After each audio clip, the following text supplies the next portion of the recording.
So today our topic is biogeochemical cycles. तो biogeochemical cycle में आपको दो चीजें दिखाई दे रही होगी, एक तो बायो भी और एक जियो भी। ठीक है, तो बायोजियोकेमिकल साइकिल्स में बेसिकली हम क्या देखेंगे कि बायोटिक और अबायोटिक कंपोनेंट के बीच में किस तरह से ट्रांसफर हो रहा है मटेरियल का और एनर्जी का। ठीक है, उसको डिस्कस करेंगे। So biogeochemical cycles are the transfer of matter and energy between the biotic and abiotic components of the biosphere.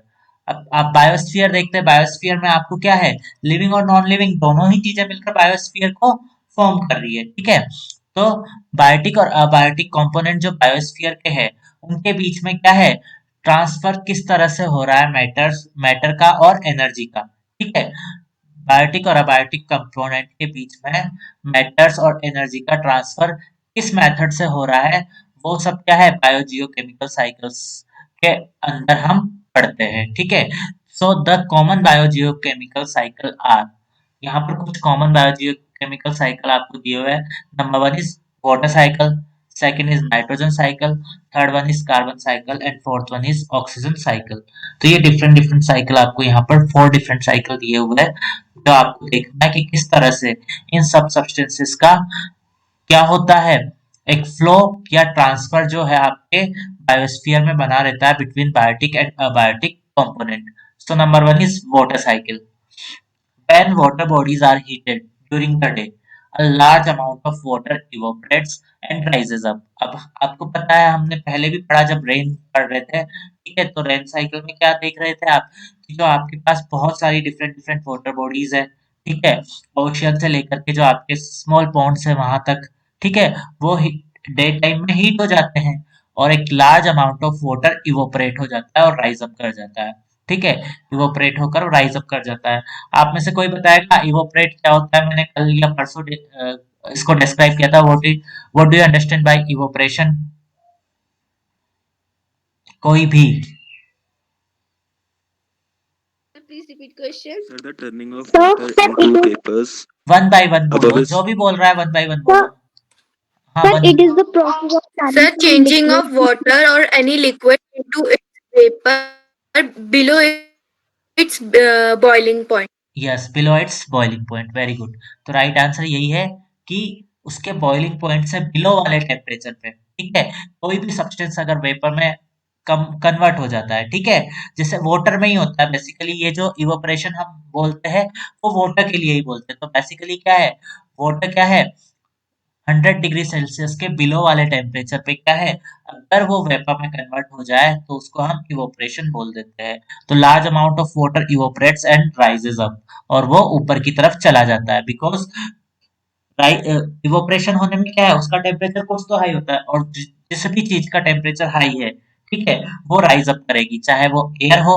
अगर वार्म एयर होगी तो वो भी राइज अप करेगी, और अगर वार्म आपके पास वेपर है तो वो भी राइज अप कर रही है यहाँ पर। ठीक है, some water vapour also get into the atmosphere due to biological activities like transpiration and respiration। ये भी हमने देख लिया था कि कुछ वाटर वेपर क्या है, एटमॉस्फेयर में कैसे आ जाती है, बहुत सारी बायोलॉजिकल एक्टिविटीज के थ्रू। जैसे कि आप ट्रांसपिरेशन देख लीजिए, रेस्पिरेशन कर लीजिए। रेस्पिरेशन में भी कुछ अमाउंट ऑफ वाटर वेपर का प्रेजेंट होता है। As the water vapour rises, it cools and condense to form tiny droplets of water.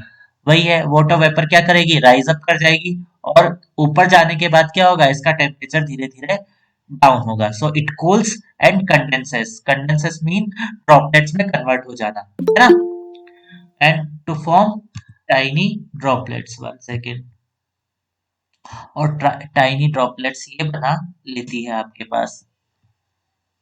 One second,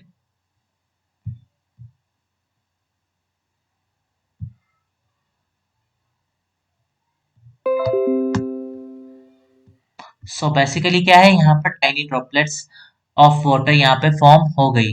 ठीक है, दिस अपीयर एज क्लाउड, और ये क्लाउड की तरह आपको दिखने लगेगा जब व्हेनेवर जो आपकी वाटर वेपर है तो जब ड्रॉपलेट्स में कन्वर्ट हो जाती है तो आपको क्या है, क्लाउड्स दिखने लग जाते हैं। It appears as cloud when the tiny droplets of water join together to form bigger drops of water, they fall down as rain, snow or hail। Basically क्या है, जब ये क्या है, जो आपकी ड्रॉपलेट्स है, ये छोटी छोटी जो ड्रॉपलेट्स है वो ज्वाइन होती है एक दूसरे से और बिगर ड्रॉप्स ऑफ वाटर बना देती है। तो ये क्या है, फॉल डाउन, गिर जाती है अर्थ पर as a form of rain, snow और हेल। यहाँ स्नो और हेल का सेम मीन है। Some of these water enters the ground and forms ground water. अब जो रेन गिरती है ना, उसके साथ आपको पता है कुछ वाटर क्या है, आपके ग्राउंड में एंटर हो जाता है और ग्राउंड वाटर के फॉर्म में वो कन्वर्ट हो जाता है। जब अंदर चला जाएगा वो अर्थ के ग्राउंड के अंदर, तो वो ग्राउंड वाटर बना लेता है। When water flows from the land to the seas, it carries many nutrients and minerals which are used by marine organism. ठीक है, अब आप कहेंगे जब वाटर क्या है, रिवर्स के थ्रू फ्लो करता हुआ कहाँ पहुंच जाता है, सीज में जाता है, ओशियंस में जाता है, फ्लो करता हुआ वो सी और ओशियन में वाटर आपके पास जाता है। ठीक है, बट वहां पर अवेबिलिटी कम होगी अगर न्यूट्रिएंट्स की अवेबिलिटी इतनी नहीं होती। तो क्या है, जो वाटर ग्राउंड से जा रहा है तो उस ग्राउंड वाटर के साथ कई सारे न्यूट्रिएंट्स भी कैरी होते हैं। ठीक है, सो जो फ्लोइंग वाटर है, it carries many nutrients and minerals, okay, to the seas और ocean where these are used by marine organism. जो कि वहाँ क्या है, मरीन जो आपके ऑर्गेनिज्म है वहां पर उनको यूज कर लेते हैं। मरीन ऑर्गेनिज्म में आप डिफरेंट डिफरेंट फिशेज है और भी बहुत सारे ऑर्गेनिज्म जो है, चाहे वो प्लांट किंगडम के हो चाहे एनिमल किंगडम के हो, उनको इन न्यूट्रिएंट्स की नीड होती है। तो इस तरह से ये वाटर साइकिल होता है। अब यहाँ पर आपको दिया हुआ है ये डायग्राम, डायग्राम के थ्रू हम देख लेते हैं। वैसे ऑलरेडी हमने डिस्कस किया हुआ है, इसको एक और बार देख लेते हैं। यहाँ पे क्या हो रहा है, एक सनी डे है। ठीक है, उसमें क्या है, सनलाइट आ रही है वाटर बॉडीज पे। ठीक है, और यहाँ पर क्या है, इसका टेम्परेचर कुछ इंक्रीज कर रही है, तो यहाँ पर इवोपरेशन वाली प्रोसेस होगी। ठीक है, evaporation, ocean contributes about 80% of total water vapour in air. और जो ओशियन है हमारे, 80% जो वाटर वेपर फॉर्म होती है वो ओशियंस के थ्रू ही होती है, क्योंकि ओशियन बहुत बड़ा पार्ट में आपके अर्थ पर वो अवेलेबल है। तो मैक्सिमम जो वाटर वेपर प्रोड्यूस होगी वो ओशियंस के थ्रू होगी। ठीक है, ये वाटर वेपर क्या होगी, अब ये हीट वार्म है तो ये क्या करेगी, राइजेस अप, ऊपर की तरफ चली जाएगी और वहां पर कंडेंस होना स्टार्ट होगी। और क्या है, वाटर वेपर कंडेंस होकर क्या है, बिगर ड्रॉपलेट बना देगी जो कि क्लाउड के फॉर्म में बन जाएंगी। अब ये क्लाउड क्या करते हैं, ये ट्रेवल करते हैं कहाँ से, ओशियन से आपके ग्राउंड की तरफ। ये क्लाउड ट्रेवल कर रहे हैं। अब ये क्या है, आगे जाकर ये जो ड्रॉपलेट्स है ये काफी बड़ी हो गई। ठीक है, तो ये क्या करेगी, फॉल डाउन कर जाएगी। अगर हाइट ज्यादा है तो स्नो के फॉर्म में, और हाइट कम है तो रेन के फॉर्म में ये आपके फॉल डाउन कर जाएगी अर्थ पर। अब बेसिकली कुछ पार्ट ऑफ वाटर क्या है, वो ग्राउंड के अंदर चला जाएगा और ये ग्राउंड वाटर के फॉर्म में बन जाएगा। ठीक है, ग्राउंड वाटर के फॉर्म में ये बन जाता है। ठीक है, तो ये क्या है, ये वाटर बेसिकली अंदर जाकर मिल भी जाता है ओशियन से। बेसिकली ये ग्राउंड वाटर के फॉर्म में आपके पास अवेलेबल होता है। ठीक है, तो ये आपके वाटर साइकिल था। नेक्स्ट आता है आपके नाइट्रोजन साइकिल। नाइट्रोजन एक एलिमेंट है। ठीक है, और ये जो एटमॉस्फेयर है उसमें मैक्सिमम अमाउंट में मिलने वाली गैस है आपके। ठीक है, आपके जो एटमॉस्फेयर है उसमें मैक्सिमम अमाउंट जो होता है वो नाइट्रोजन का ही होता है। ठीक है, so the nitrogen in the atmosphere is fixed into nitrogen compound in the soil by nitrogen fixing bacteria in the root nodule of leguminous plants and also during lighting। तो बेसिकली आपको बताना क्या चाह रहे हैं, ठीक है, नाइट्रोजन, ये आपको नाइट्रोजन एटमॉस्फेयर में दिखाई दे रही है। ठीक है, नाइट्रोजन एटमॉस्फेयर में है। अब ये फिक्स मतलब ये नाइट्रोजन कंपाउंड के फॉर्म में होती है। नाइट्रोजन जो होती है एटमॉस्फेयर में, ये सिंपल भी होती है बट इसका फिक्सेशन जो होता है ना, ये नाइट्रोजनस कंपाउंड के फॉर्म में होता है। ठीक है, अब ये कंपाउंड कैसे बनते हैं, जैसे कि नाइट्रेट, नाइट्राइट, जब ऑक्सीजन से इनकी कॉम्बिनेशन हो जाता है और ये कंपाउंड बना लेता है तो नाइट्रोजन कंपाउंड बन जाते हैं। जब नाइट्रोजन और ऑक्सीजन रिएक्ट करती है तो ये नाइट्रेट हो सकते हैं या नाइट्राइट हो सकते हैं। ठीक है, तो बेसिकली ये नाइट्रोजन कंपाउंड बनते कैसे हैं, so nitrogen compound in the soil by nitrogen fixing bacteria. Nitrogen fixing bacteria, अब आपको पता है नाइट्रोजन काफी हैवी गैस होती है। नाइट्रोजन जो गैस है वो काफी हैवी होती है, तो ये जो आपका सबसे लोअर पार्ट होता है ग्राउंड के जो टच में होता है वहां पर ज्यादा अवेबिलिटी होती है नाइट्रोजन की। तो बेसिकली ये क्या है, ग्राउंड के पास होती है। ठीक है, अब आपको पता है, आपके जो लेग्यूमिनेसी प्लांट का कोई मीन बताएगा, किन प्लांट्स को आप लेग्यूमिनेसी प्लांट बोल सकते हैं? एग्जाम्पल। Sir, pulse. हाँ, Sir, pulses, pulse. Pulses P, है ना?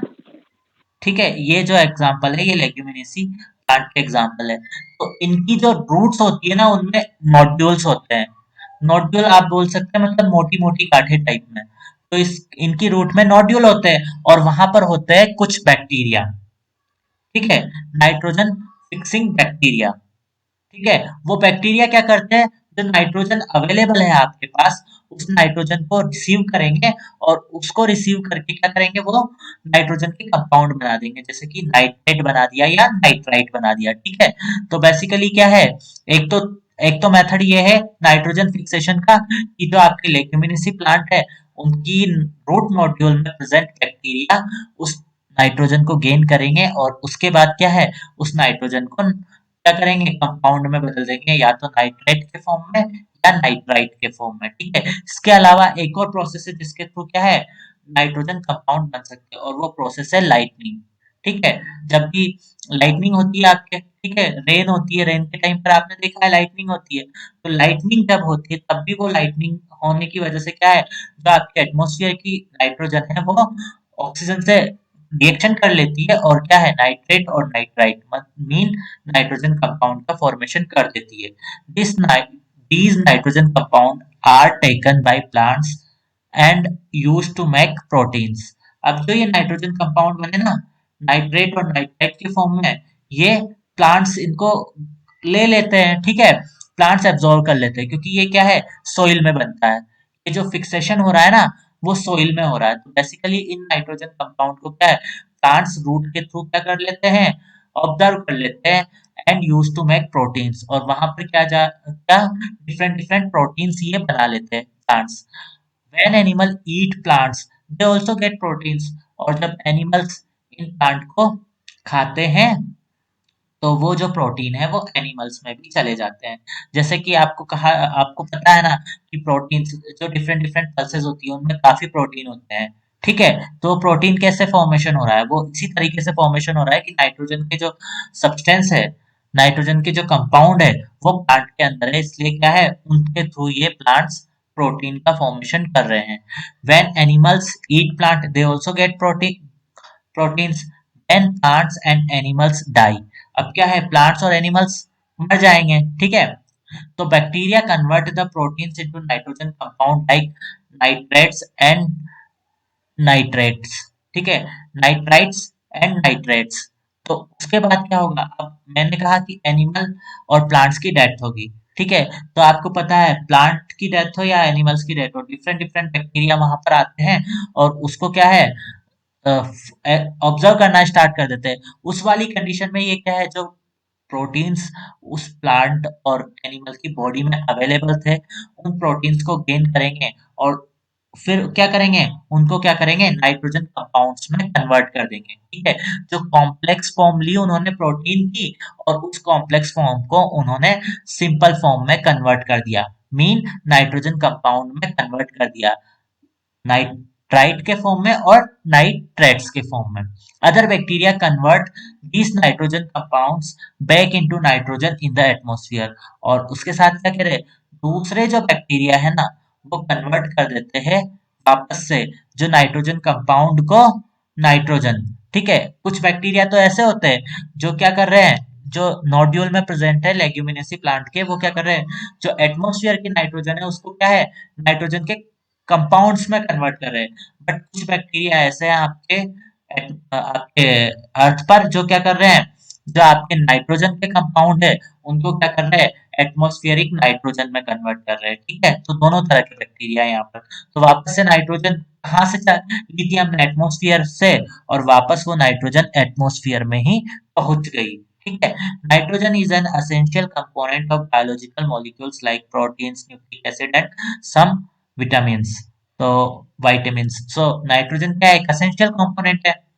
आपके बायोलॉजिकल मॉलिक्यूल्स का, जैसे कि प्रोटीन हो गया, न्यूक्लिक एसिड हो गया और विटामिन हो गया आपके। ठीक है, अब इसको हम यहाँ पर डायग्राम के थ्रू समझते हैं तो आपको ज्यादा अच्छा समझ में आएगा। ठीक है, श्योर ये आपको स्क्रीन सभी को विजिबल है? Yes, sir. ओके, तो आप Yes, देख sir. सकते हो ये आपका नाइट्रोजन, यस, ये आपका नाइट्रोजन साइकिल है। इसमें आप देख सकते हो कि आपके एटमॉस्फेयर में नाइट्रोजन अवेलेबल है और ये बहुत ही अबंडेंट क्वालिटी में अवेलेबल है। मीन मैक्सिमम जो आपके पास गैस अवेलेबल है एटमॉस्फेयर में वो नाइट्रोजन है। ठीक है, अब ये एटमॉस्फेयर में नाइट्रोजन है, अब नाइट्रोजन फिक्सेशन हो रहा है। ठीक है, क्या हो रहा है? नाइट्रोजन फिक्सेशन हो रहा है आपके पास। ठीक है, अब वो नाइट्रोजन फिक्सेशन यहाँ पर हो रहा है ना, वो कौन कर रहे हैं? आपके जो लेग्यूमिनेसी प्लांट है ना, पल्सेस वाले प्लांट, उनके नोडुल में प्रेजेंट बैक्टीरिया उस नाइट्रोजन को क्या कर रहे हैं? नाइट्रोजन कंपाउंड में कन्वर्ट कर रहे हैं। तो यहाँ पर नाइट्रोजन फिक्सेशन होता है। अब ये नाइट्रोजन कंपाउंड में कन्वर्ट हो गए। अब ये नाइट्रोजन कंपाउंड क्या है? प्लांट्स गेन कर लिया। इन नाइट्रोजन कंपाउंड्स को क्या है? प्लांट्स ने गेन कर लिया यहाँ पर। अब प्लांट्स के अंदर जाने के बाद क्या है? प्रोटोप्लाज्म में चले गए ये। ठीक है, प्रोटोप्लाज्म में चले गए और प्रोटीन्स बना लिए। प्रोटोप्लाज्म प्लांट्स के अंदर चले गए। अब ये प्रोटोप्लाज्म क्या है? जब इस इन प्लांट्स को किसने इनटेक किया? डिफरेंट डिफरेंट एनिमल्स ने लिया। ठीक है, तो एनिमल्स के प्रोटोप्लाज्म में भी है क्या है? पहुंच गए। ठीक है, अब हम क्या कहेंगे? इन एनिमल्स और इन प्लांट्स दोनों की डेथ होगी, दोनों की डेथ होगी। ठीक है, तो यहाँ पर क्या हुआ? आप देखेंगे डेथ होगी तो एमोनिफिकेशन होगा और क्या है? ये जो क्या है? अमोनिया रिलीज हो जाएगी एटमॉस्फेयर में। कौन सी गैस आ जाएगी आपके पास? अमोनिया। अब ये जो क्या है? अमोनिया एक क्या है? कॉम्प्लेक्स मॉलिक्यूल है। अब जो डिफरेंट डिफरेंट बैक्टीरिया है ना, इस अमोनिया को वापस से क्या है? नाइट्राइट्स और नाइट्रेट्स में कन्वर्ट कर देंगे। ठीक है, अब ये नाइट्राइट और नाइट्रेट्स में कन्वर्ट हो गया। अब कुछ बैक्टीरिया, अब ये नाइट्राइट और नाइट्रेट्स में कन्वर्ट हुए ना, यहाँ से क्या है? वापस से प्लांट इनको एब्जॉर्ब कर लेंगे। कुछ जो हिस्सा है उस इनका, वो वापस से प्लांट ने एब्जॉर्ब कर लिया। तो एक प्रोसेस तो ये हुई आपके पास। अगली प्रोसेस में बताता हूँ। ठीक है, नाइट्रोजन है एटमॉस्फेयर में। ठीक है, अब क्या हो रहा है? लाइटिंग होगी। ठीक है, रेन हो रही है तो उस टाइम पर लाइटिंग होगी तो नाइट्रिफिकेशन होगा, एटमॉस्फेरिक फिक्सेशन। इस बार क्या है? जो लाइटिंग के थ्रू क्या है? वो नाइट्रोजन का फिक्सेशन हो गया। ठीक है, इसको हमने नाइट्रिफिकेशन बोल दिया। ठीक है, वापस आप देखेंगे ये नाइट्रेट्स है। अब एटमॉस्फेयर में कुछ बैक्टीरियाज होते हैं। ठीक है, ये जो मैंने कहा ये नाइट्रेट्स और नाइट्राइट्स बने। अब मैंने कहा ये एटमॉस्फेयर में नाइट्रोजन यहाँ पर कंपाउंड के फॉर्म में अवेलेबल है, बट कुछ बैक्टीरिया थे आपके पास अवेलेबल। वो बैक्टीरिया क्या करेंगे? ये नाइट्रेट और नाइट्रेट्स जो है इनको वापस से डीनाइट्रिफिकेशन कर देंगे। मीन एटमॉस्फेरिक नाइट्रोजन में कन्वर्ट कर देंगे और वापस से ये जो है इस वाली कंडीशन में आ जाएगी। तो ये एक कंप्लीट साइकिल चलता है। बताओ ये समझ में आया ये? Yes, sir. सर एमोनिफिकेशन एक बार दोबारा से बता दीजिए। एमोनिफिकेशन में मीन बेसिकली ये है कि यहाँ पर आपके जो क्या है? एनिमल्स और प्लांट्स दोनों की डेथ हो रही है। ठीक है, अब वो जब डेथ होती है तो आपको पता है डिफरेंट डिफरेंट बैक्टीरिया उस जगह पर आ जाते हैं। ठीक है, और वो क्या करते हैं? जो आपके प्रोटीन्स है उनको क्या करेंगे? प्रोटीन क्या है? कॉम्प्लेक्स मॉलिक्यूल है, तो उन प्रोटीन को क्या करेंगे? सिंपल मॉलिक्यूल में कन्वर्ट करेंगे। सिंपल जो आपके पास मॉलिक्यूल है कन्वर्ट करेंगे। तो प्रोटीन एक कॉम्प्लेक्स मॉलिक्यूल है, जबकि अमोनिया क्या है? एक सिंपल मॉलिक्यूल है। और अमोनिया का फॉर्मूला क्या होता है आपको पता है किसी को? इसका इसका फॉर्मूला हो Sir, ammonia. please repeat your question. What is the formula of ammonia? So ammonia का जो फॉर्मूला होता है वो होता है NH3। अमोनिया क्या है? NH3 है।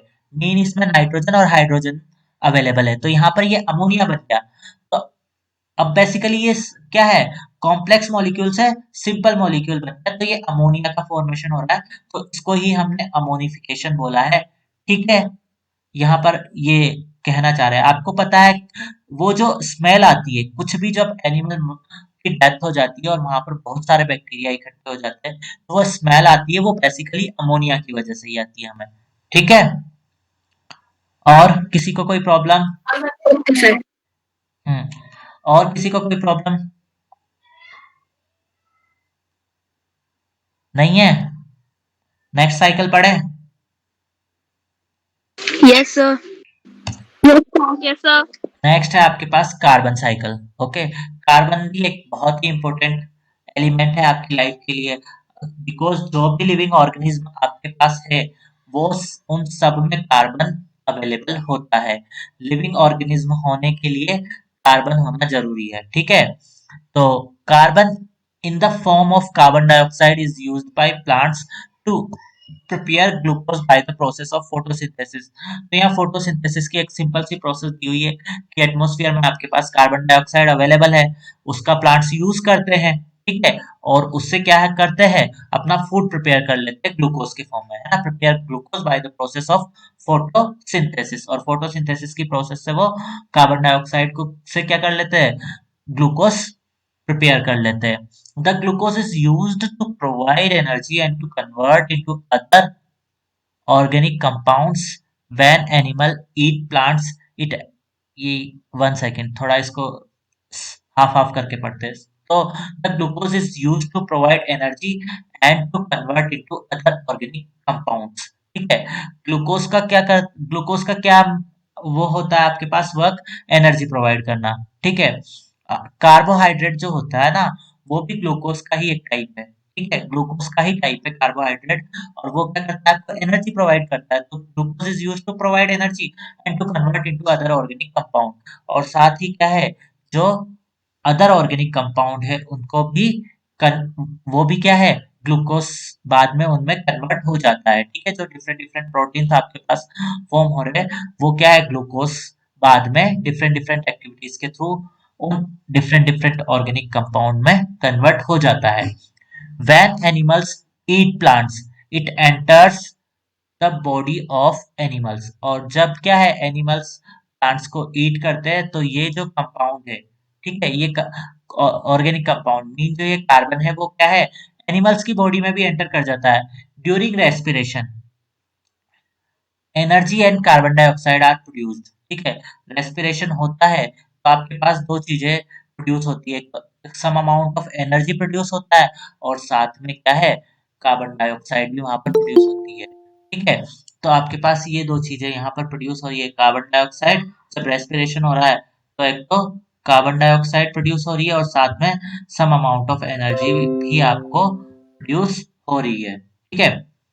The carbon dioxide goes back into the atmosphere। और कार्बन डाइऑक्साइड क्या है, वापस से एटमॉस्फेयर में चली गई। एटमॉस्फेयर से किसने ली, प्लांट्स ने ली। प्लांट्स ने ग्लूकोज बनाया और साथ में दूसरे मॉलिक्यूल भी बनाए। अब वो जो प्लांट्स ने जो ग्लूकोज और दूसरे मॉलिक्यूल बनाए वो कार्बन के ही क्या है, कंपाउंड है। ये कार्बन, ये जो ऑर्गेनिक कंपाउंड है या कार्बन वाले कंपाउंड है ये सब क्या है, एनिमल्स ने ले लिए। अब एनिमल्स ने क्या किया, रेस्पिरेशन हुआ एनिमल्स में, तो वापस से वो क्या है, कार्बन डाइऑक्साइड रिलीज करेंगे और वो कार्बन डाइऑक्साइड वापस कहाँ है, एटमॉस्फेयर में पहुंच गई। तो ये एक साइकिल बन गया, ठीक है। Now another process which adds carbon another process which adds carbon dioxide back into the atmosphere is the combustion of fuel like coal and petroleum, ठीक है। और एक और प्रोसेस जिसके थ्रू क्या है, कार्बन डाइऑक्साइड वापस से एटमॉस्फेयर में जा रही है वो क्या है, कंबशन फ्यूल्स और फ्यूल्स का, जैसे कि कोल और पेट्रोलियम। कोल और पेट्रोलियम आपको पता है बेसिकली किससे बने हैं, डिफरेंट डिफरेंट ऑर्गेनिज्म क्या है, जब वो अर्थ के अंदर क्या है दब गए थे, ठीक है, और कई मिलियन ऑफ ईयर्स तक वो वहीं दबे रहे, उसके बाद क्या है वो फ्यूल में कन्वर्ट हो गए। तो जब आप क्या करेंगे, इस फ्यूल को कंबस्ट करेंगे, इसका कंबशन करेंगे, तो कोल और पेट्रोलियम है वो उसका एग्जांपल। तो जब आपने उनको कंबस्ट किया तो क्या है, वहां उनके जलने पर कार्बन डाइऑक्साइड निकली, और ये क्या है, इन्होंने पहले एटमॉस्फेयर की कार्बन डाइऑक्साइड को गेन किया था और उसको क्या है, ग्लूकोज और डिफरेंट मॉलिक्यूल के फॉर्म में कन्वर्ट कर दिया था। बट वो कार्बन डाइऑक्साइड क्या थी, ट्रैप हो गई थी, क्योंकि वो बर्न नहीं हुए थे, वो अंदर ही रह गई थी। तो वो अंदर ही थी उन फॉसिल फ्यूल के अंदर। जब उन फॉसिल फ्यूल को हम बर्न कर रहे हैं तो वापस से वो कार्बन डाइऑक्साइड एटमॉस्फेयर में रिलीज हो रही है। तो ये एक सेकंड प्रोसेस है। The organic compound in plants and animals are also converted into carbonates, limestone, coal, petroleum, exoskeleton of some animals, ठीक है। तो ऑर्गेनिक कंपाउंड्स जो कि प्लांट्स और एनिमल्स में है, ये किस किस में कन्वर्ट हो जाते हैं, ये कार्बोनेट्स भी बनता है इनसे, ठीक है। जो ऑर्गेनिक कंपाउंड हमारी बॉडी में ना, उनमें कार्बोनेट्स कार्बोनेट्स बना जाते हैं, लाइमस्टोन, ठीक है, कोल और पेट्रोलियम बन जाता है, ठीक है, और एक्सोस्केलेटन भी बन जाता है, मतलब शेल। बहुत से एनिमल्स होते हैं ना जिनके ऊपर शेल होता है, तो वो शेल भी क्या है, ऑर्गेनिक कंपाउंड से ही बनता है, of some animals. Carbon is an essential component of biological molecules. Carbon बहुत ही एसेंशियल कंपोनेंट है बायोलॉजिकल मॉलिक्यूल्स का, जैसे कि कार्बोहाइड्रेट में कार्बन होता है, फैट में कार्बन होते हैं, प्रोटीन भी कार्बन से ही बनते हैं, और विटामिन और न्यूक्लिक एसिड जो सब है आपके पास इंपॉर्टेंट थिंग्स, वो सभी कार्बन से ही फॉर्म होते हैं। तो ये आपके पास कार्बन साइकिल था। अब इसको हम इसके थ्रू, डायग्राम के थ्रू समझ लेते हैं। So this is our carbon cycle. You can see, आपके पास देख रहे हैं कि फर्स्टली आपके पास एटमॉस्फेयर में काफी CO2 अवेलेबल है, ठीक है। अब ये CO2 क्या है, प्लांट्स इसको इंटेक कर रहे हैं, ठीक है, और प्लांट्स इंटेक करके क्या कर रहे हैं, ऑर्गेनिक कंपाउंड्स बना रहे हैं, ठीक है, ग्लूकोज बना दिया, ठीक है। अब प्लांट्स ने इनको इंटेक कर लिया है, ठीक है। अब इन प्लांट्स को क्या है, एनिमल ने ले लिया। यहाँ पर आप देखोगे इस वाली प्रोसेस में क्या है, ये ऑर्गेनिक कंपाउंड्स इन एनिमल्स, और ये जो ऑर्गेनिक कंपाउंड्स है वो डायरेक्टली कहाँ पर ट्रांसफर हो गए, एनिमल्स में ट्रांसफर हो गए। 1 सेकेंड, एक प्रोसेस तो ये है आपके पास कि एनिमल्स में ये ट्रांसफर हो गए, ठीक है। अब आप देखोगे ऑर्गेनिक कंपाउंड्स इन प्लांट्स है, अब कार्बोनेट इन वाटर, तो यहाँ पर क्या है, ये इनकी रूट्स, यहाँ पर ये क्या है, रेस्पिरेशन कर रहे हैं, कभी कभी इनकी रूट से भी क्या है, वाटर वहां पर रिलीज हो जाता है। तो ये जो ऑर्गेनिक कंपाउंड है, ये कार्बोनेट के फॉर्म में वाटर में आ जाते हैं, आपके ग्राउंड वाटर में आ जाते हैं, और ठीक है, और ये कार्बोनेट जब वाटर के फॉर्म में आए तो आपके पास लाइमस्टोन बन गया। तो एक प्रोसेस तो ये होगी। अब हम क्या कहना चाह रहे हैं कि ये जो आपके पास ऑर्गेनिक कंपाउंड है प्लांट्स और एनिमल्स, अब ये क्या है, मिलियन ऑफ ईयर्स अगो क्या है, ये क्या है, धरती के नीचे चले गए, ठीक है। तो यहाँ पर क्या है, इनमें क्या है, ये कोल और पेट्रोलियम के फॉर्म में कन्वर्ट हो गए। आप देखोगे कि ये जो दोनों चीजें हैं, एनिमल्स और प्लांट्स, वो कोल और पेट्रोलियम के फॉर्म में कन्वर्ट हो गए, ठीक है आपके पास। और यहाँ पर क्या है, इनऑर्गेनिक कार्बोनेट्स शेल, और यहाँ पर कुछ एनिमल्स ऐसे होते हैं जो क्या है, शेल्स बनाते हैं, इनऑर्गेनिक कार्बोनेट्स बनाते हैं और शेल बना लेते हैं। जैसे कि आपके पास एक तो ये हो गया, स्नेल हो गया, स्नेल के ऊपर होता है, और दूसरे बहुत सारे ऑर्गेनिज्म ऐसे मिलते हैं आपको ओशियंस में जिनके ऊपर शेल होता है। तो ये यहाँ पर शेल बना लिया कुछ एनिमल्स ने, और बाकी जो दबे हुए थे मिलियंस ऑफ ईयर्स अगो, वो पेट्रोलियम और कोल के फॉर्म में कन्वर्ट हुए। अब इस पेट्रोलियम और कोल को हमने कंबस्ट किया, ठीक है, कंबस्ट किया तो यहाँ पर CO2 रिलीज हुई, और CO2 कहाँ चली गई, आपके एटमॉस्फेयर में। अब सेकंड कंडीशन क्या है, ये जो आपके पास ऑर्गेनिक कंपाउंड है प्लांट्स और एनिमल्स में, ठीक है। अब प्लांट्स और एनिमल्स क्या करेंगे, दोनों रेस्पिरेशन करेंगे, ठीक है, और रेस्पिरेशन होने पर वहां पर क्या है, डिकम्पोज डिकम्पोजिशन होता है, जो आपका ग्लूकोज है वो डिकम्पोज होता है और वापस वहां पर CO2 प्रोड्यूस होती है, और वो CO2 क्या है, एटमॉस्फेयर में चली जाती है। तो ये कंप्लीट कार्बन साइकिल आपके पास यहाँ पर बनता है। चलो बताओ, अभी ये आया समझ में आपको?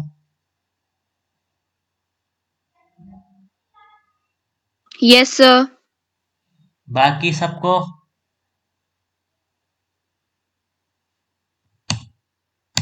बताइए, बाकी को भी आ गया? सर एक और बार बता दीजिए।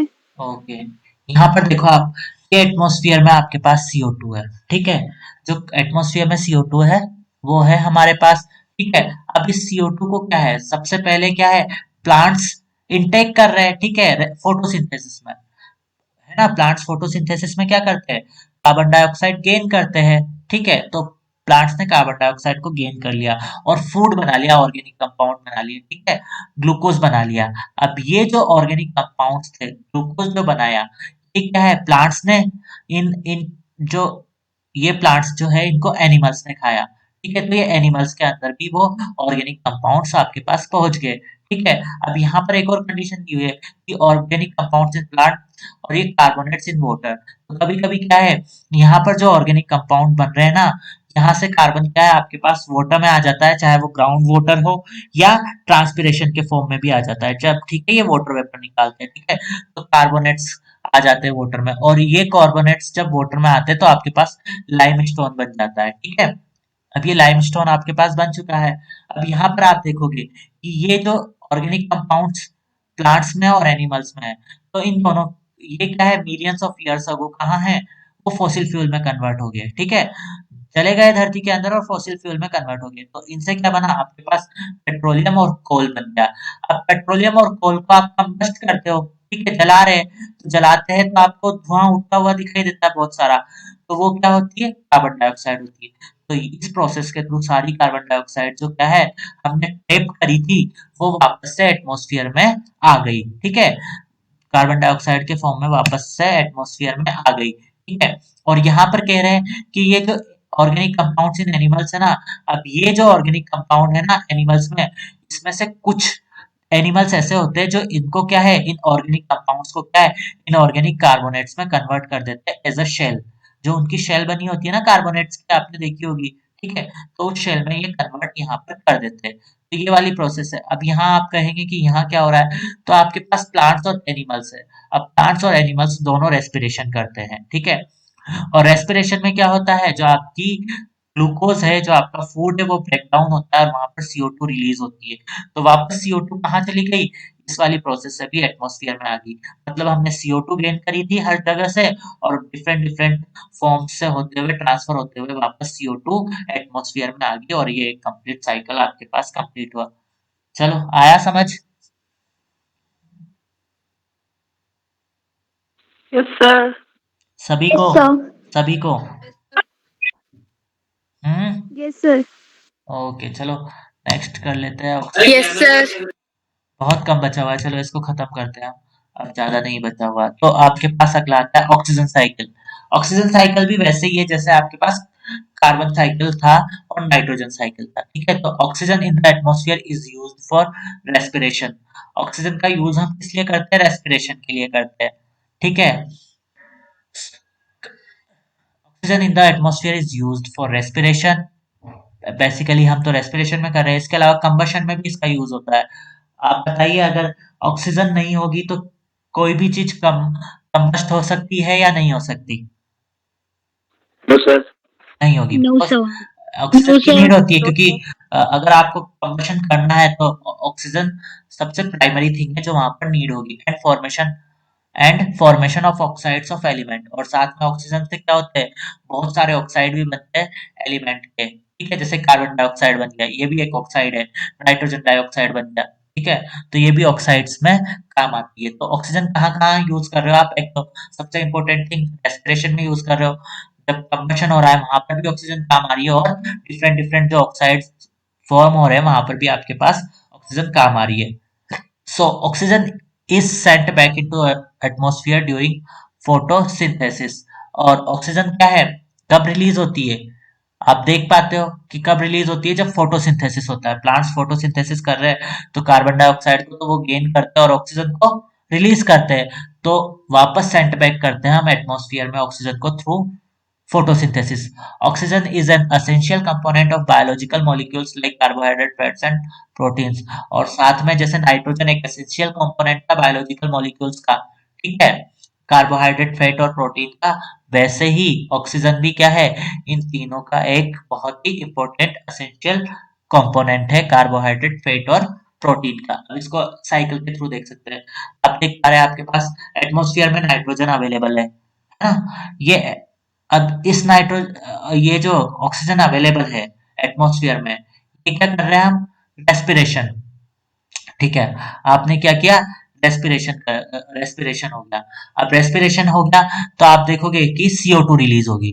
रेस्पिरेशन में दो चीजें निकलती है, आपने देखा होगा इसकी, अगर इक्वेशन पढ़ी होगी तो वाटर भी रिलीज होता है वहां पर, और रेस्पिरेशन में क्या है, कार्बन डाइऑक्साइड भी रिलीज होती है। जब भी रेस्पिरेशन होता है वाटर और कार्बन डाइऑक्साइड दोनों ही प्रोड्यूस होते हैं और एनर्जी भी प्रोड्यूस होती है। तो यहाँ पर हम देखेंगे रेस्पायर कर रहे हैं ऑर्गेनिज्म, ठीक है, तो वो कार्बन डाइऑक्साइड और वाटर को क्या कर रहे हैं, रिलीज कर रहे हैं। अब ये कार्बन डाइऑक्साइड जो इन्होंने रिलीज करी, वो वापस कहाँ यूज ले ली हमने, फोटोसिंथेसिस में यूज कर ली।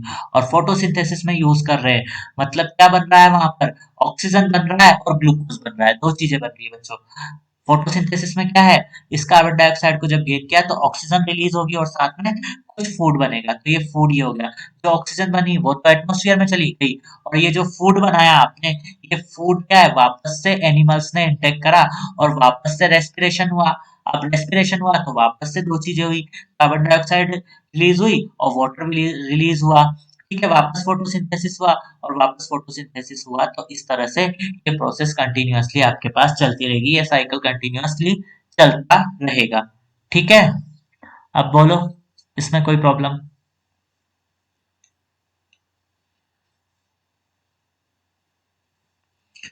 पूछ लीजिए, कोई प्रॉब्लम हो तो, ऐसा नहीं है कि आपको अगर कोई दिक्कत आ रही है तो बोलो।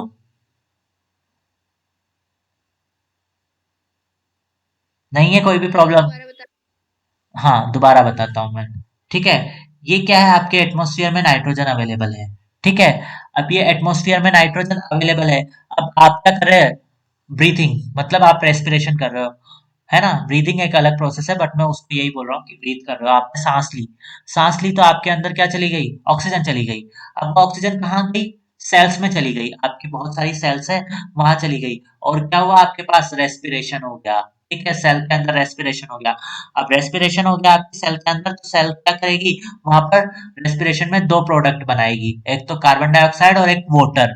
अब कार्बन डाइऑक्साइड और वाटर दोनों ही मिलके क्या कर सकते हैं, फोटोसिंथेसिस में काम आते हैं, प्लांट्स काम लेते हैं इनको, कार्बन डाइऑक्साइड और वाटर को फोटोसिंथेसिस करते हैं इसके थ्रू। और फोटोसिंथेसिस में आप देखोगे कि दो चीजें आपके पास बनती है, एक तो फूड और साथ में ऑक्सीजन।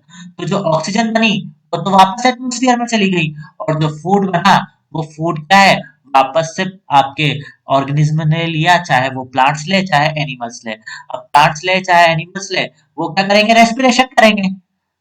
प्लांट्स और एनिमल्स में रेस्पिरेशन होता है, वापस रेस्पिरेशन हुआ तो वापस से क्या हुआ, कार्बन डाइऑक्साइड और वाटर रिलीज हुआ। वापस प्लांट्स ने इनको इंटेक किया, फोटोसिंथेसिस किया, फूड बनाया, कुछ ऑक्सीजन थी वो एटमॉस्फेयर में गई, और ये प्रोसेस कंटिन्यूअसली चलती रहती है। ठीक है, Yes, sir. चलो नेक्स्ट पढ़ लेते यस हैं। सर। अब हम नेक्स्ट पढ़ लेते हैं, आपकी ग्रीन हाउस इफेक्ट क्या होता है। ठीक है, एक ये वैसे आपने एट्थ क्लास में भी पढ़ा था, और जिस दिन मैंने नाइन्थ बी की क्लास ली थी उस दिन पढ़ाया भी था, एक ही दिन मैंने क्लास ली थी शायद, सॉरी एट्थ बी की, उस दिन ग्रीन हाउस इफेक्ट हमने डिस्कस किया था। ठीक है, तो gases like carbon dioxide, methane, chlorofluorocarbon, जिसको हम CFCS भी बोलते हैं, ट्रैप्स द हीट। सर क्या हुआ? सर एक बार आप नाइट्रोजन साइकिल से शॉर्ट में बता दीजिए। अभी इसके खत्म होने के बाद, सब कंप्लीट हो जाएगा ना, उसके बाद नाइट्रोजन साइकिल हम डिस्कस करेंगे। ठीक है, ओके सर। ओके, पहले ये खत्म कर लेते हैं। तो ग्रीन हाउस इफेक्ट है आपके पास, गैसेस लाइक कार्बन डाइऑक्साइड, कुछ गैसेस ऐसी होती है, ठीक है, जैसे कि कार्बन डाइऑक्साइड, मैथेन और क्लोरोफ्लोरोकार्बन, CFCS, ये क्या करती है, ट्रैप करती है हीट को, है ना, traps the heat radiated by the earth, जो कि अर्थ रेडिएट करती है। अब आप कहेंगे अर्थ कैसे हीट को रेडिएट कर रही है, तो मैं आपको सिंपल सा एक मेथड बताता हूँ। ठीक है, सनरेज आ रही है, अब सनरेज आकर हिट किसको करेगी, अर्थ के ग्राउंड को, तो वहां से क्या होती है, सनरेज अंदर थोड़ी ना जाती है, वापस टकराकर ऊपर की तरफ, आसमान की तरफ जाती है, तो इसको बोलते हैं रेडिएट कर रही है। अर्थ भी क्या कर रही है, उनको हीट को रेडिएट कर रही है, जो सनलाइट के थ्रू हीट आई और उस हीट को अर्थ वापस क्या कर रही है, रेडिएट कर रही है, मतलब एटमॉस्फेयर में भेज रही है। बट कुछ गैसेस ऐसी है जो क्या कर लेती है, उस हीट को ट्रैप कर लेती है, वापस नहीं जाने देती, जैसे कि कार्बन डाइऑक्साइड होती है आपके पास, मेथेन होगी, और क्लोरोफ्लोरोकार्बन मीन CFCS होगी। ठीक है, radiate the so traps the heat radiated by the earth and prevent the escape of heat from the earth। और इन्होंने बिकॉज जो हीट रेडिएट कर रही है अर्थ, उसको एस्केप नहीं होने दिया, बाहर नहीं जाने दिया अर्थ से, तो ये क्या हुआ यहाँ पर, अर्थ हीट होने लगी। ठीक है, अब अर्थ का टेम्परेचर बढ़ने लगा। ठीक है, and prevent the escape of heat from the earth, heat को अर्थ से बाहर ही नहीं जाने दिया। The increase in the presence of these gases in the atmosphere causes increase in temperature of the atmosphere। और बिकॉज क्या है, अगर ये गैसेस एटमॉस्फेयर में ज्यादा हो रही है तो ये क्या कॉज करेगी, टेम्परेचर इंक्रीज कर देगी हमारे एटमॉस्फेयर का। क्यों, बिकॉज ये हीट को ट्रैप कर रही है। अब हीट ट्रैप हो रही है, मीन टेम्परेचर राइज हो रहा है आपके अर्थ का, तो यहाँ पर आपके एटमॉस्फेयर का टेम्परेचर ये जो डिफरेंट डिफरेंट गैसेस है ये बढ़ा रही है, और इसी को हम क्या बोलते हैं, this is called the greenhouse effect, और इसी को हम ग्रीन हाउस इफेक्ट बोलते हैं, increment in the temperature of atmosphere due to the presence of different gases like carbon dioxide, methane and chlorofluorocarbon. तो उसको हम क्या बोल देते हैं, ग्रीन हाउस इफेक्ट बोल देते हैं। Green house effect can cause melting of polar ice, increase in sea level, flooding of coastal areas and submerging of island। आपको पता है अभी जो आपके पास सबसे बड़े जो एनवायरमेंटल चैलेंज है वो यही है, एक तो मेल्टिंग ऑफ पोलर आइस। जो पोलर आइस है वो बहुत ही स्पीड से मेल्ट हो रही है। पोलर आइस क्या, यहाँ तक जो हमारे हिमालय के डिफरेंट डिफरेंट ग्लेशियर्स है उनकी भी रेट जो क्या है बहुत हाई हो चुकी है मेल्ट होने की। और वो किस वजह से हो रही है, ग्रीन हाउस इफेक्ट की वजह से, क्योंकि वो एक पर्टिकुलर टेम्परेचर था जिसपे वो रुके हुए थे, बट अब क्या है कंटिन्यूअसली हीट ट्रैप हो रही है और टेम्परेचर इंक्रीज हो रहा है। जैसे जैसे टेम्परेचर इंक्रीज हो रहा है जो आपकी आइस है वो मेल्ट हो रही है, और आइस मेल्ट होगी तो इंक्रीज इन सी लेवल। तो जैसे जैसे आइस मेल्ट होगी तो वो जाएगी कहाँ, ओशियन में जाएगी, तो सी का लेवल भी बढ़ रहा है, ठीक है। और फ्लडिंग ऑफ कोस्टल एरियाज, और इसकी वजह से क्या है, फ्लड भी आ जाती है कोस्टल एरियाज में काफी बार, और साथ में सबमर्जिंग ऑफ आइलैंड, बिकॉज आपके वाटर इंक्रीज हो रहा है कंटिन्यूअसली, ठीक है। जो पोलर आइस आइस के फॉर्म में जमा हुआ था वो अब क्या है सारा ओशियंस में आ रहा है, तो वहां पर क्या है जो आपके आइलैंड है वो सबमर्ज हो रहे हैं, वो डूबते जा रहे हैं। तो ये ग्रीन हाउस की वजह से ही हो रहा है, ठीक है। अब ग्रीन हाउस में किसी को कोई प्रॉब्लम है?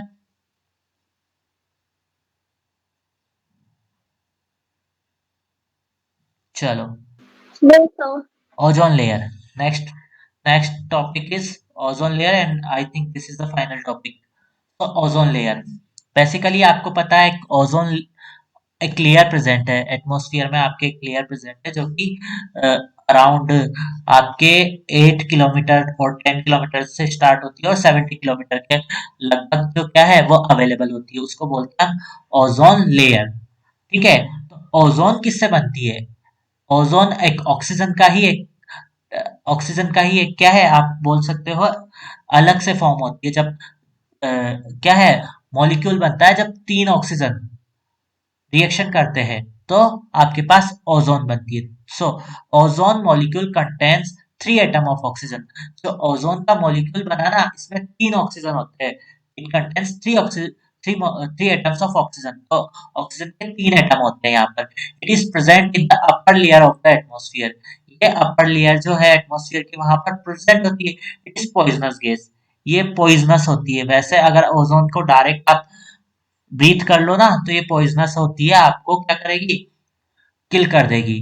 But it protects the earth from the harmful ultraviolet radiation from the sun which is harmful for living organism. But ये क्या करती है, पॉइजनस है बट इसका एक सबसे अच्छी बात ये है कि ये प्रोटेक्ट करती है अर्थ को। जो हार्मफुल अल्ट्रावायलेट रेज आ रही है सन से, वो उनको ये क्या कर लेती है, एब्जॉर्ब कर लेती है। ये जो है अल्ट्रावायलेट रेज जो आ रही है ना आपके अर्थ पर, उनको ये एब्जॉर्ब कर लेगी, जो रेडिएशन है उसको पूरी एब्जॉर्ब कर लेगी, और ये रेडिएशन लिविंग ऑर्गेनिज्म के लिए काफी खतरनाक होती है, हार्मफुल होती है, बर्न कर देती है आपकी स्किन को, ठीक है। The ozone layer is being damaged by carbon compounds. अब जो ओजोन लेयर है ना वो डिफरेंट डिफरेंट कार्बन कंपाउंड से क्या है बहुत ज्यादा डैमेज हो रही है, जैसे कि क्लोरोफ्लोरोकार्बन्स, CFCs। सबसे ज्यादा इसको डैमेज करने वाले क्या है, CFCs। ये क्या होते हैं, कूलेंट होते हैं आपके पास, जो आपके एसी और रेफ्रिजरेटर, वहां पर जो कूलेंट भरे जाते हैं वो क्या होते हैं, ये क्लोरोफ्लोरोकार्बन ही होते हैं। तो ये डैमेज करते हैं इस ओजोन लेयर को बुरी तरह से। To prevent the damage to the ozone layer, the use of CFCs is being reduced. और इस हम अगर बचाना चाहते हो ओजोन लेयर के डैमेज को तो हमें क्या करना होगा, CFCs जो है उनका बहुत ही कम इस्तेमाल करना होगा, उनके यूज को रिड्यूस करना होगा। तो ये बेसिकली ओजोन लेयर के बारे में आपको दिया हुआ था, ठीक है। अब यहाँ देखो आप, ये आपके अर्थ है, ठीक है। तो अर्थ में ये क्या है, ट्रोपोस्फियर है सबसे पास वाला, फिर ये ओजोन लेयर अवेलेबल होती है इसके बाद वाले पार्ट में, और फिर स्ट्रेटोस्फियर। तो ये इस तरह से आपके पास ओजोन लेयर लगभग यहाँ से अवेलेबल रहती है, काफी ऊपर तक जाती है, 60 किलोमीटर अराउंड तक भी मिलती है, ठीक है। अब सन से क्या आती है, काफी सारी रेज आती है, इनमें से एक होती है अल्ट्रावायलेट रेज। तो जब सन की अल्ट्रावायलेट रेज आती है तो ये ओजोन क्या करती है, उन अल्ट्रावायलेट रेज को क्या कर लेती है, एब्जॉर्ब कर लेती है, अर्थ पर नहीं आने देती। अब आप देखोगे यहाँ पर एंटार्क्टिका, एंटार्क्टिका आप सबको पता है एक कॉन्टिनेंट है, ठीक है। तो यहाँ पर क्या है, ये एक आपको ये एक लेयर, ये जो दिखाई दे रहा है एक पर्पल कलर का स्पॉट, ये स्पॉट क्या है, यहाँ पर पूरी जो ओजोन लेयर है वो डैमेज हो चुकी है। अब यहाँ पर जो सनलाइट है वो डायरेक्ट गिरती है, यहाँ जो ऑर्गेनिज्म होंगे वो सरवाइव नहीं कर पाएंगे, बिकॉज यहाँ पर क्या है, ओजोन लेयर में काफी ज्यादा डैमेज हो चुका है। अब धीरे धीरे ये थोड़ी ठीक होने लगी है कि बिकॉज क्या है, सोचने लगे हैं लोग कि वो जो आपके CFCs है उनका यूज कम करने लगे, बट फिर भी ये अभी इतनी भी अवेबिलिटी कम नहीं हुई, मतलब बहुत सारा अमाउंट CFCs का है, तो अभी भी ये जो आपके पास है यहाँ पर डैमेज हो रखा है। अगर ये डैमेज बढ़ता गया, अगर ये ऐसे प्लेसेस पर आ गया जहां पर क्या है, लोग रहते हैं, ऑर्गेनिज्म रहते हैं, तो क्या है, उनको उनकी लाइफ को पूरी तरह खत्म कर सकता है। तो इसलिए जरूरी है कि हम क्या करें, जो एसी है और साथ में रेफ्रिजरेटर है, उनका यूज कम से कम करें और ओजोन लेयर को प्रिजर्व करें, ठीक है। तो ये आपके ओजोन लेयर के बारे में दिया हुआ था, ये आया समझ में।